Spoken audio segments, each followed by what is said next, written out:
Buenas tardes. Para dar seguimiento al desarrollo del tema del Sistema Universal de los Derechos Humanos, recomiendo tener a la vista la presentación de PowerPoint que les fue enviada y que puede ir complementando de manera visual la temática.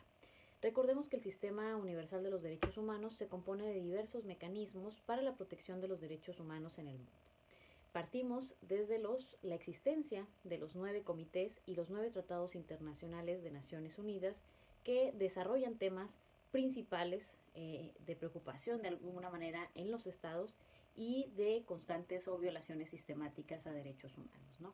Recordemos que existe un Pacto Internacional de Derechos Civiles y Políticos, un Pacto Internacional de Derechos Económicos, Sociales y Culturales, la Convención para la Eliminación de todas las formas de discriminación racial, la Convención para la Eliminación de todas las formas de discriminación contra la mujer, la Convención contra la Tortura, otros tratos crueles, inhumanos o degradantes, la Convención sobre los Derechos del Niño, la Convención sobre los Derechos de los Trabajadores Migratorios y sus familias, los derechos de las personas con discapacidad y además la Convención Internacional para prevenir la desaparición de las personas. Entonces, vemos cómo a través de estos 9 tratados internacionales y sus 9 comités se ha procurado avanzar en los temas de mayor énfasis en violaciones a derechos humanos en los estados. Recordemos que existe entonces el Tratado Internacional y en consecuencia se da la existencia del órgano que se va a encargar de vigilar el cumplimiento de ese Tratado Internacional.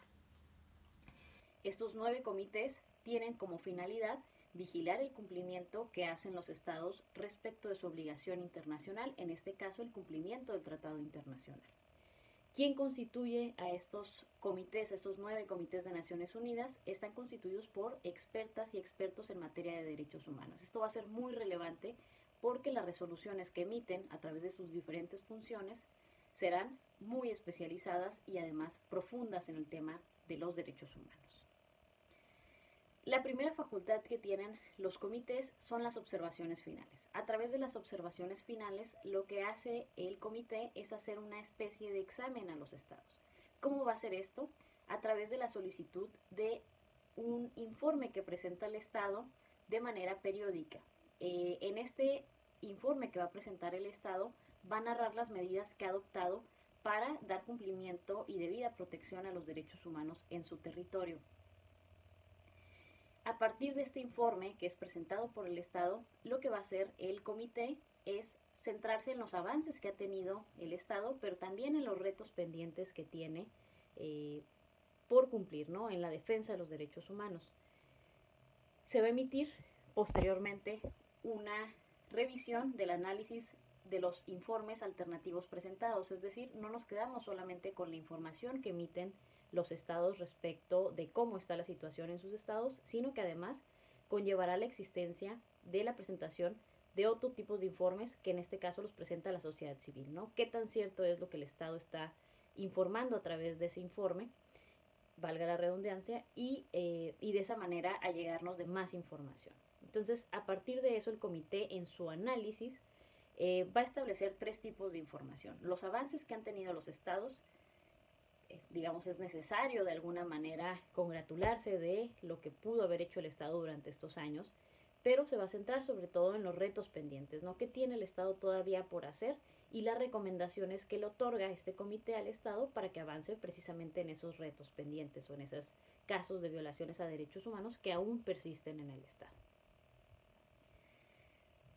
Como lo vemos entonces, esta observación final va a ser una especie de examen que se hace a cada uno de los exámenes, de los estados de manera periódica.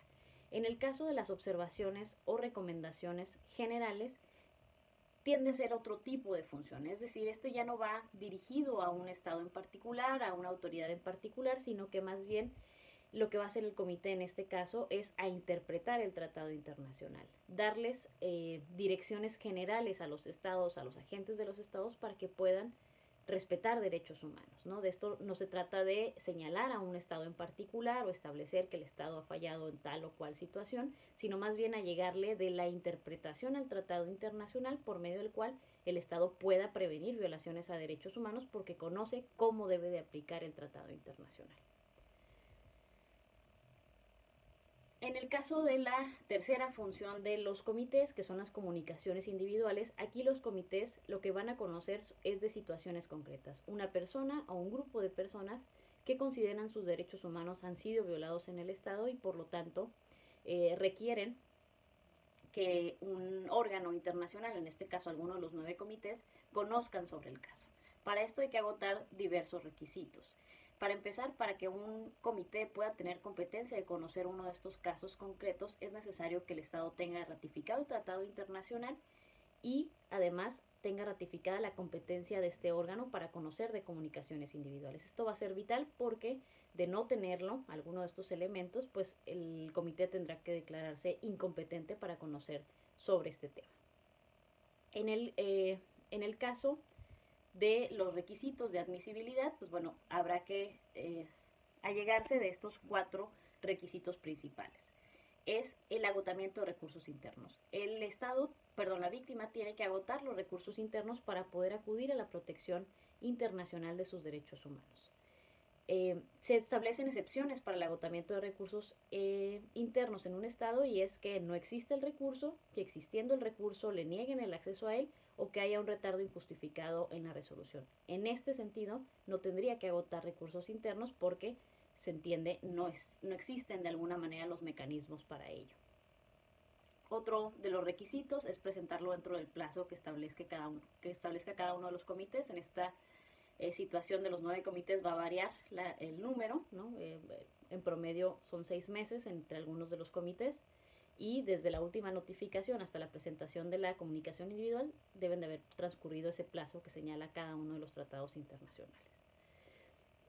Otro de los requisitos es que las víctima tiene que presentar esta comunicación individual o bien hacerlo su representante, ¿no? De no hacerlo con estas víctimas perfectamente identificadas, no puede proceder un caso contra alguno de los estados parte del sistema. Y otra es que no se pueden presentar comunicaciones individuales en 2 sistemas internacionales. O se opta por un comité o se opta por algún sistema, por ejemplo, regional de derechos humanos, como la Comisión Interamericana o el propio Tribunal Europeo de Derechos Humanos.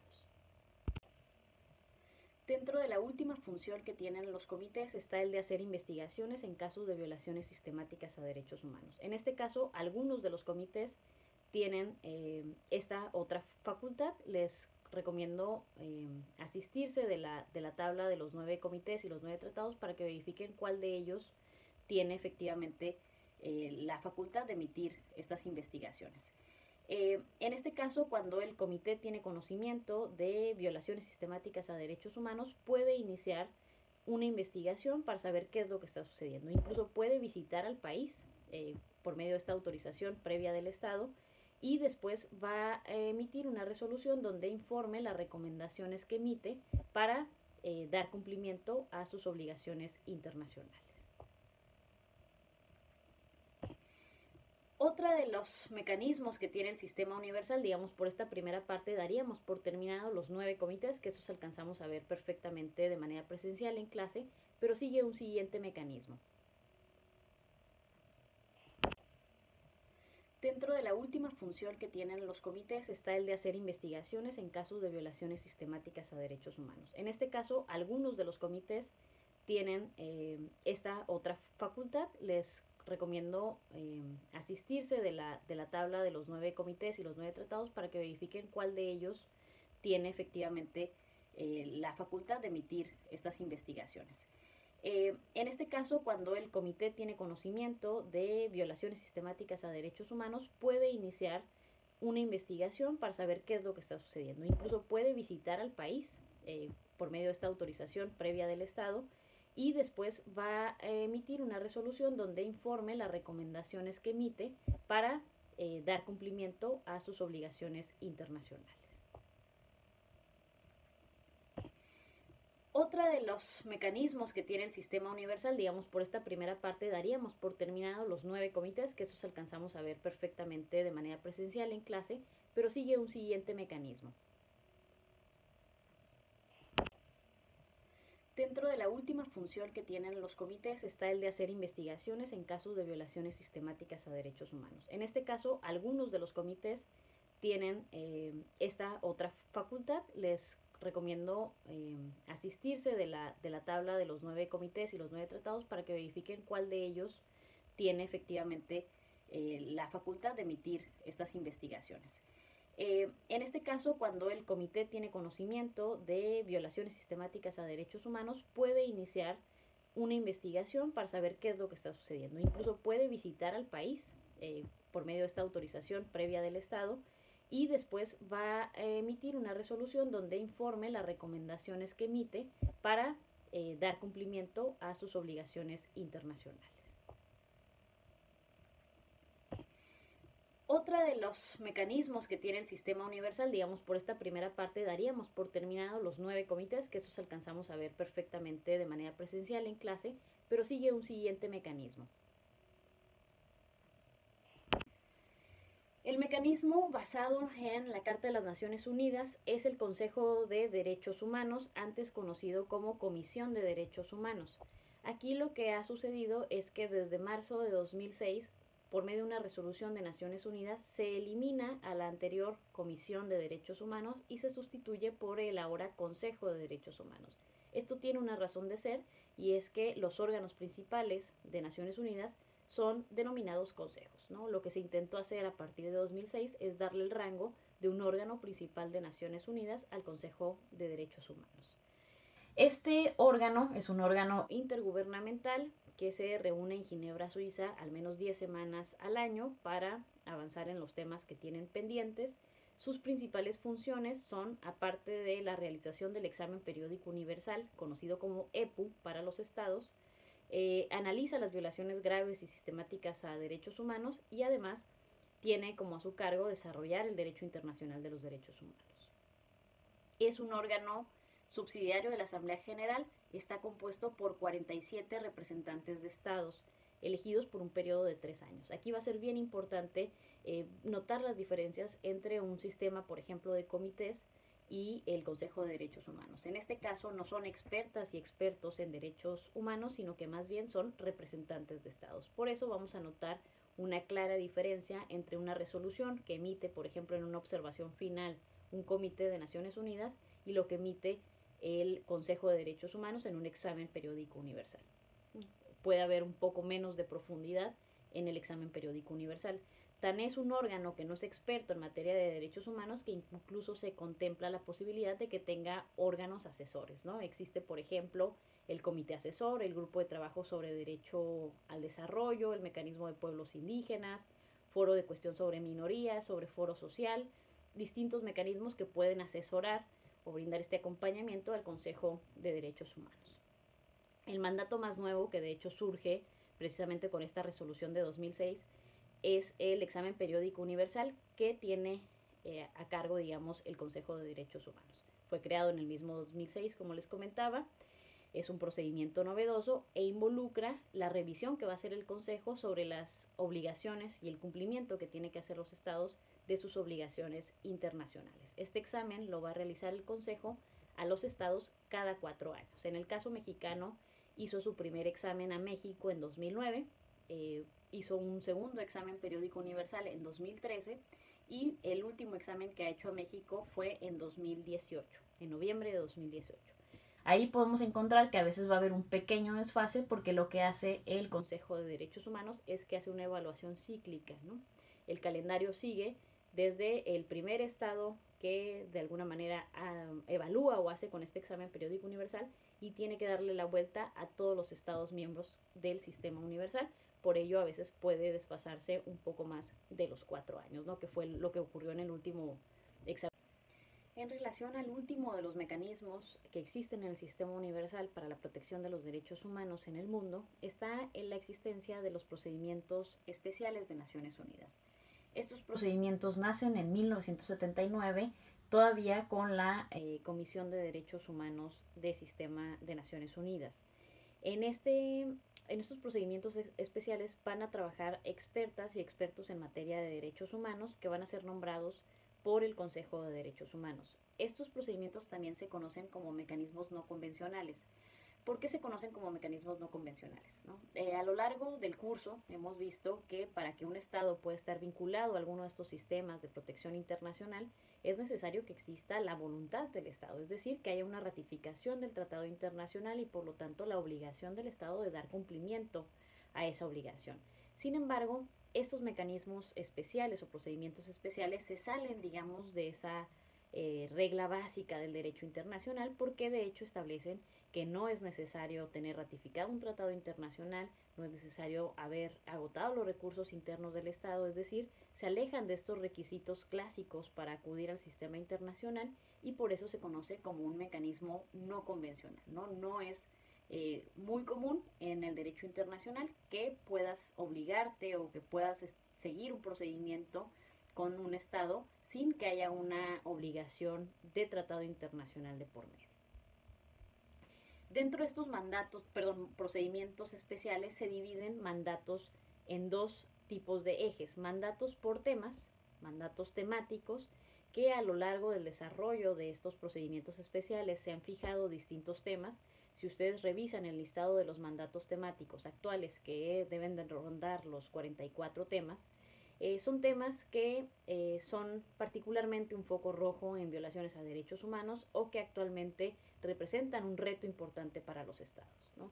Por ejemplo, algunos de los temas que se manejan en estos procedimientos especiales son el derecho a una vivienda adecuada, sobre expertos de afrodescendientes, sobre detención arbitraria, promoción y protección de los derechos de libertad de opinión y expresión, derechos culturales, derecho de reunión y asociación, a la educación, sobre desapariciones forzadas, sobre derecho a la alimentación, sobre extrema pobreza y derechos humanos, sobre detención arbitraria, sobre libertad de religión o creencias, sobre la promoción de una orden internacional democrática y equitativa, sobre la situación de los defensores de derechos humanos, sobre las personas internamente desplazadas, sobre los derechos humanos de los migrantes, sobre cuestiones de minorías, sobre discriminación racial, xenofobia y otras formas de intolerancia, el derecho humano al agua potable y el saneamiento, sobre los derechos humanos y solidaridad internacional, sobre los derechos económicos, sociales y culturales, sobre los derechos humanos en la lucha contra el terrorismo,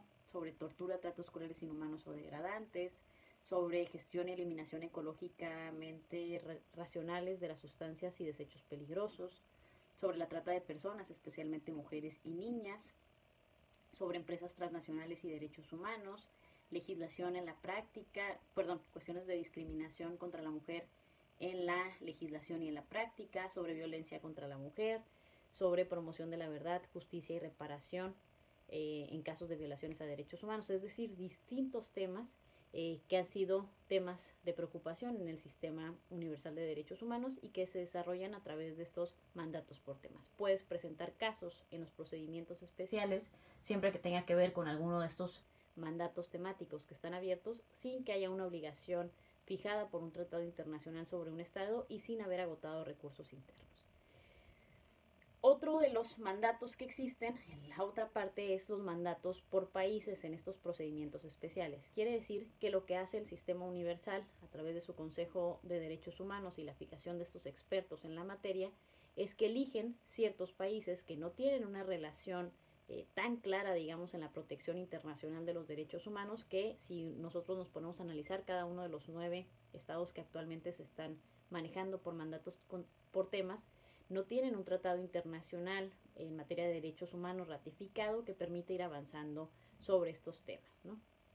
Entonces aquí eligen a distintos países, ustedes los van a identificar claramente como un país que está alejado de la protección internacional de los derechos humanos. Está Camboya, por ejemplo, la República Central de África, la República Democrática de Corea, la República Islámica de Irán, Myanmar, los territorios palestinos, Somalia, Sudán, entre algunos de los estados que actualmente son revisados por estos mandatos por países a través de los procedimientos especiales. Básicamente en esto consistirá esta parte del primer examen parcial sobre el Sistema Universal de los Derechos Humanos y los mecanismos que tiene para proteger derechos humanos. Si nos damos cuenta, digamos, en esta reflexión, es de alguna manera el sistema universal busca distintos mecanismos a través de distintos órganos para proteger derechos humanos, todos enfocados a un mismo fin, y es que los estados prevengan las violaciones a derechos humanos y en caso de existir se puedan reparar las violaciones a derechos humanos, pero sobre todo que haya una visión hacia enfrente en la protección de los derechos humanos y que no se cometan los mismos errores que se han cometido anteriormente en la protección de estos derechos humanos, ¿no? Finalmente son estos mecanismos a través de los 9 comités, el Consejo de Derechos Humanos o los mismos procedimientos especiales que se ataca por medio de distintas vías en distintas circunstancias para avanzar a un fin común que es la protección de los derechos humanos en el mundo.